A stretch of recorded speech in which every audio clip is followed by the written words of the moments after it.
नमस्कार दर्शकों, आप देख रहे हैं हल्ला बोल न्यूज़ और मैं दीपक मजुमदार। और अब जो है यहाँ पे आज मध्याह्न भोजन रसोइयों की जो बैठक करी जा रही है, तो किस वजह से कर रहे हैं इसकी सबसे पहली एक संक्षिप्त जो है विषय मैं बता देता हूँ कि ये जो है लगातार जो है यहाँ पे धरना स्थल पे धरना देते आ रहे हैं अपनी मांगों को लेकर के।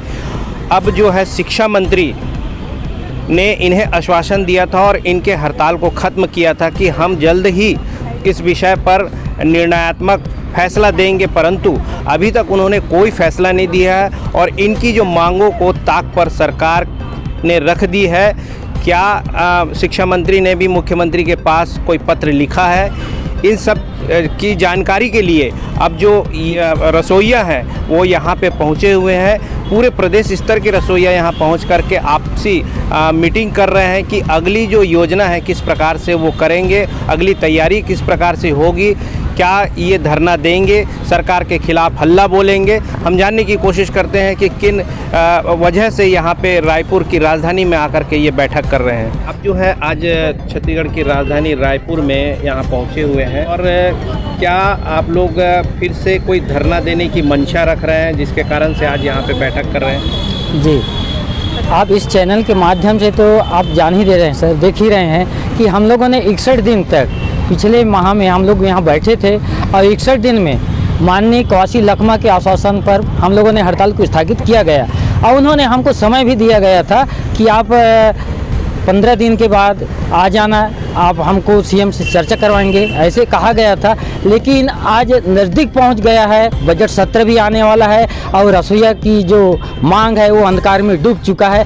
हमको विश्वास नहीं हो रहा है कि आज हमारे जो मांग बजट में शामिल होगा या नहीं होगा। इसलिए आज हम पूरे प्रदेश के रसोइया एक साथ इस रायपुर राजधानी के कलेक्ट्रेट गार्डन में बैठक का आहुति किया गया और सभी ने मिलकर यह निर्णय लिया गया है कि समय से पहले, बजट से पहले यदि हमारी मांग को शामिल नहीं किया जाता है या हमको हमारी मांग को घोषणा नहीं किया जाता है तो निश्चित है कि हम अभी 6 फरवरी से अनिश्चितकालीन हड़ताल पर उतरने के लिए हम लोग तैयार हैं। फिर से तैयारी कर रहे हैं आप? जी, इसी तैयारी के साथ में क्या जानकारी है कि जिस प्रकार से कवासी लखमा ने आपकी मांगों को लेकर के अपनी सघनता दिखाई थी, तो क्या सरकार को उन्होंने संज्ञान में लिया है? इस विषय पर भूपेश बघेल जी को जानकारी दी है कि रसोइया जो है यहाँ पे लगातार जो हड़ताल कर रहे हैं, तो उनकी मांगों को लेकर के क्या कोई पत्र लिखा है?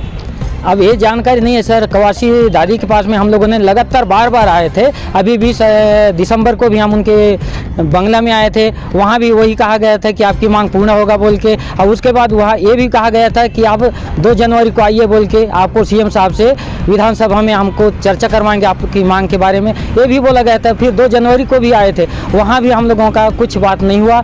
और उसके बाद अब हम लोग कल से फिर हम लोग यहाँ फिर आए हैं, कवासी दादी के बंगले में भी गए और बाकी और मंत्री के पास में, लेकिन किसी से आज कल के डेट में, आज के डेट में मुलाकात नहीं हुआ। 2024 को चुनाव है विधानसभा फिर से जी, तो आप लोगों की जो मांगे हैं, अगर सरकार इस पर ध्यान नहीं देती तो कैसा करारा जवाब होगा आपका?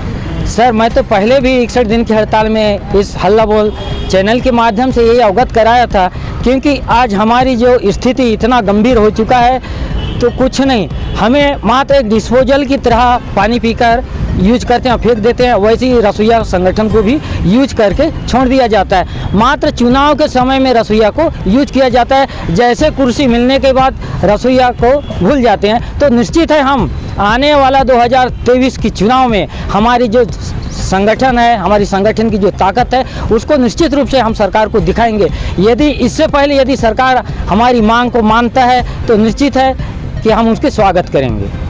कितनी संख्या है आप लोगों की? हमारी जनसंख्या 86,622 रसोइया है। आप परिचय? सर मेरा नाम है रामराज कश्यप, छत्तीसगढ़ स्कूल मध्याह्न भोजन रसोइया संयुक्त संघ का प्रदेश अध्यक्ष हूँ। आप लोगों को जो पिछले समय से आप हड़ताल में हैं और क्या कुछ तकलीफ़ें आ रही है, परिवार में क्या तकलीफ़ हो रहा है? हमारे परिवार में बहुत तकलीफ है सर, क्योंकि 1500 रुपये कुछ नहीं होता। छोटे छोटे बाल बच्चे हैं, उसकी पढ़ाई लिखाई करें कि उनकी खाना पोषण करें, कुछ भी नहीं हो सकता 1500 रुपये में। 1500 रुपये तो तुच्छ है। हड़ताल ख़त्म करने के बाद फिर आप अपने काम में लौटे थे? लौटे थे सर अपने काम में। 1500 रुपए जो मिल रहा है आपको निरंतर? 1500 क्या बोलते हैं, हड़ताल का तो काट दिए सर। अच्छा, हाँ, हड़ताल का नहीं मिलेगा करके काट दिए हैं। जो समूह वाले लोग बनाए हैं उनको वापस करो करके बोले। No duty no payment. No payment. अच्छा, तो अब आप क्या करने वाले हैं और कैसी मुश्किलों का सामना कर रहे हैं? हम लोग बहुत मुश्किल का सामना कर रहे हैं सर। अब हम सोच रहे हैं, सरकार का तो हाथ पांव जोड़ रहे हैं, अब सरकार हमारी बात मानता है कि नहीं।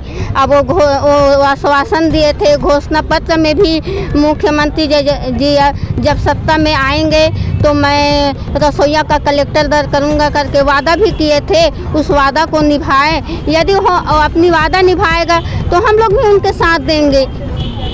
माननीय मुख्यमंत्री जी जो है बहुत सारे वादा किए हैं, बहुत सारा वादे किए, तो उसमें से कितने वादे में खरे उतरे आप लोगों के हिसाब से? हमारे हिसाब से एक वादा में खरे नहीं उतरे। हमारे रसोइया का भलाई कुछ नहीं सोचा वो। अगला कदम क्या उठाएंगे आप लोग? अब अगला कदम उठाएंगे सर। यदि हमारा भविष्य उज्जवल कर देगा तो हम लोग भी उनका भविष्य उज्जवल करेंगे, और यदि वो हम लोगों को अंधकार में डालेंगे तो हम अंधकार में डाल देंगे, तो हम लोग भी अंधकार में डालेंगे। तो अपना परिचय बताइए।